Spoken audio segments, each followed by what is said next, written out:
Viewers আসসালামু আলাইকুম। আজকে 24শে জানুয়ারি আমি আপনাদের সামনে আসছি, সেটা হচ্ছে আনারের ফুল সেটিং পর্ব নিয়ে। যাদের গাছের বয়স 18 মাস হয়ে গেছে, বিশেষ করে তাদের জন্য এই শিডিউলটা প্রযোজ্য। আর যাদের গাছের বয়স 18 মাসের নিচে 12 থেকে 14 মাস বা 14 মাসের অধিক আছে, বাট গাছের গ্রোথটা অনেক সুন্দর, তারাও এই শিডিউলটা ফলো করতে পারবে। কিন্তু 1 বছরের নিচে যাদের গাছ, তাদের জন্য এটা হবে না। তো যেহেতু এখন জানুয়ারি মাস চলতেছে, তো জানুয়ারি মাস বাংলাদেশে অনেকটা ঠান্ডা পড়ে, আর বিশেষ করে আমাদের উত্তর পশ্চিম অঞ্চলে তো একটু ঠান্ডাটার পরিমাণ বেশি। তো সেই মোতাবেক আমাদের গাছের সেটিংটা আমরা নিব ফেব্রুয়ারি এবং মার্চের। সেই মোতাবেক আমরা এখন গাছের পরিচর্যাটা করব। তো আমরা এখন প্রথমে কি করব, গাছে দুইটা স্প্রে করব। সেটা হচ্ছে কুইক পটাশ বা সোলু বা ফাস্ট পটাশ বাজারে পাওয়া যায়, যেটা হচ্ছে আমরা 0050, যেটার কন্টেন্ট 0050, এটা আমরা 5 গ্রাম নেব। এর সাথে বোরন নেব 3 গ্রাম এবং একটা ছত্রাকনাশক দেব, সেটা হচ্ছে ইপ্রেডিয়ন গ্রুপের, যেটা বাজারে রোবরাল নামে পাওয়া যায়, সেটা আমরা 1 গ্রাম নেব। নিয়ে আমরা সমস্ত বাগানটাকে আমরা সুন্দর করে স্প্রে করব। ঠিক 4 দিন পরে আমরা পুনরায় আবার এটা রিপিট ডোজ আবার স্প্রে করব। এই দুইটা ডোজ আমরা যখন দিব, গাছের মধ্যে যে নিউট্রিশনটা যে দরকার এই মুহূর্তে, সেটা আমরা ভরে দেব।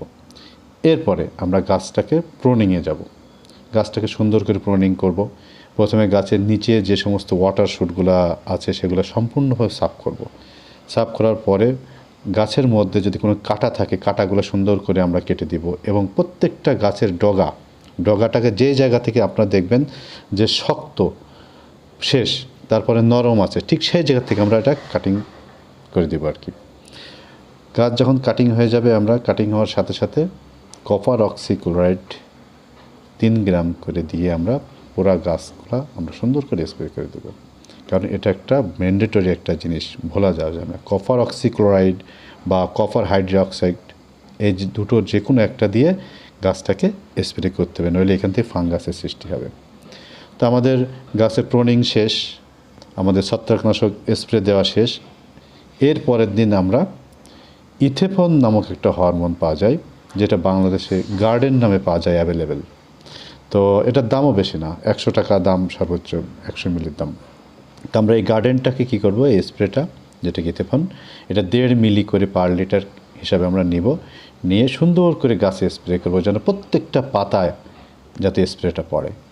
এটা বড় একটা বিষয়। এই স্প্রেটা সুন্দরভাবে পাতায় আমরা দেব এবং একবারই স্প্রেটা দেব এবং হিসাবটা থাকবে প্রতি লিটার পানিতে 1.5 মিলি করে দিই। তো আমাদের ইথেফন দেওয়া যখন শেষ হয়ে যাবে, ইথেফন দেওয়া শেষ হয়ে গেলে ঠিক 5 থেকে 7 দিন পরে আমরা দেখব যে গাছের পাতা ধীরে ধীরে হলুদ বর্ণ ধারণ করতেছে। এটার একটা কারণ হচ্ছে, যখন আমরা গাছে এথেরেল দেওয়ার পরে যেটা হয় সেটা হচ্ছে গাছের পাতার যে নিউট্রিশনগুলো থাকে, এগুলা গাছ কী করে, পাতা থেকে ডালের মধ্যে কনভার্ট করে দেয়। তো আমাদের এই মুহূর্তে এটাই দরকার, যখন গাছের যখন ডালে যখন নিউট্রিশনটা চলে যাবে, তখন এই পাতাগুলো হলুদ হয়ে আস্তে আস্তে সব ঝরে পড়ে নতুন পাতা আবার বার হওয়া শুরু হবে। তো নতুন পাতা যখন বার হওয়া শুরু হবে, তখন একটু খেয়াল রাখতে হবে, কারণ এই সময় শীতের শেষ বরাবর চলে আসবে ওই সময় আবার। তো শীতের শেষ যখন শুরু হবে, তখন একটু অ্যাফিডস মানে জাব পোকার অ্যাটাকটা বাড়ে আমাদের দেশে। তো ওই সময় অ্যাসিটাপ্রিমিড 1/2 মিলি করে আমরা দিয়ে স্প্রে করে দেব। অ্যাসিটাপ্রিমিড, ওর সাথে আমরা ফ্লোরা নামে একটা হরমোন পাওয়া যায়, ওটা 3 মিলি করে আমরা মিক্স করে, অ্যাসিটাপ্রিমিড 1/2 গ্রাম প্লাস ফ্লোরা 3 গ্রাম করে দিয়ে আমরা স্প্রে করব। স্প্রে দেওয়া যখন শেষ হয়ে যাবে, তার 1 সপ্তাহ থেকে 10 দিন পরে আমরা দেখব পাতাগুলো মোটামুটি একটু গ্রিন বর্ণ ধারণ করছে, মানে সবুজ বর্ণ ধারণ করছে। তারপরেই যে পাতাগুলো দেখবেন চৌকি পাতা, মানে 4 পাতা, বিশেষ করে 4 পাতা থেকে ফুলগুলো বেশি বাইর হয়। তো ছোট্ট ছোট্ট আকারে ফুলের এটা বাইর হবে। যখনই ফুলটা বাইর হবে, তখনই আমরা প্রত্যেকটা গাছে 1 লিটার হিসাব করে আমরা পানি দিতে থাকবো। তবে একটা জিনিস আমি আবার বলে রাখি, আমরা যখন স্প্রেটা শুরু করছি তখন থেকে কিন্তু গাছে টোটালি পানি বন্ধ থাকবে, কারণ গাছে ওই সময় কোনো পানি দেওয়া যাবে না। কারণ নাইট্রোজেন যদি বেড়ে যায়, তাহলে আবার নতুন কুশি পাতা বেরিয়ে যাবে, শুট বেরিয়ে যাবে, তখন ফুলটা আসবে না। তাই আমাদের প্রথমে বলা উচিত ছিল যে আমার যে সেটা হচ্ছে প্রথমে যখন আমরা স্প্রেগুলো করব ঠিক তখন থেকে গাছের টোটালি পানি বন্ধ থাকবে, কোনো রকম পানি দেওয়া যাবে না। আর এই পানিটা আমরা তখনই আবার দেওয়া শুরু করব যখন ছোট ছোট করে ফুলগুলো বাইর হবে, ঠিক তখন থেকে আমরা 1 লিটার করে মাত্র গাছের দুই পাশে, এ পাশে হাফ লিটার, ও পাশে হাফ লিটার, এইভাবে আমরা 2 দিন পর পর পানি দিব। দিতে দিতে একসময় দেখা যাবে পরিপূর্ণ গাছটা টোটালি ফুলে একবারে লাল হয়ে গেছে। সম্পূর্ণ ফুল যখন বের হয়ে যাবে তখন আমরা পানির পরিমাণটা 1 লিটারের জায়গায় 2 লিটার বাড়াবো। তখন ঠিক 2 দিন পর পর এটা করব আমরা। ওই সময় আরেকটা বিশেষ একটা ম্যান্ডেটরি জিনিস হচ্ছে, সেটা হচ্ছে পরাগায়ন ঠিকমতো হচ্ছে কিনা সেটা দেখার।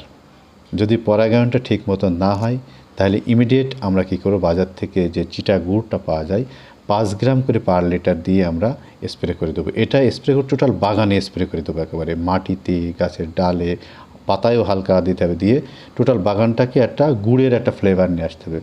এটা যদি দেওয়া যায় দেখবেন পরের দিন ভোরবেলা প্রচুর মৌমাছি চলে আসছে।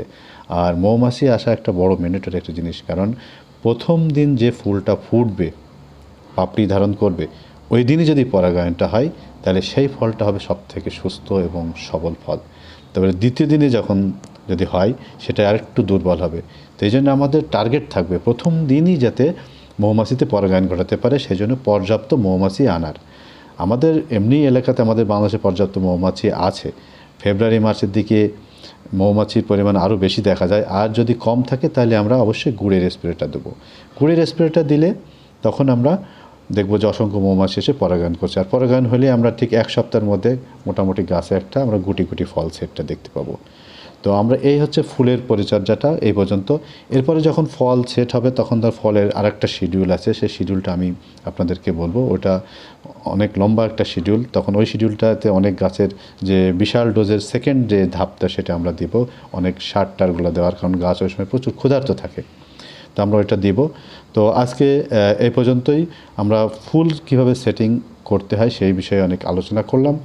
আর বিষয়ে যদি কোনো আলোচনা থাকে সেটা আপনারা আমাকে ফোন দিবেন, আমার হোয়াটসঅ্যাপ নাম্বারে ফোন দিবেন। আমাকে সবসময় হোয়াটসঅ্যাপ পারবেন, আমি আপনাদের সবসময় পরামর্শ দেবো ইনশাআল্লাহ। তো আজকে এই পর্যন্তই। ধন্যবাদ সবাইকে।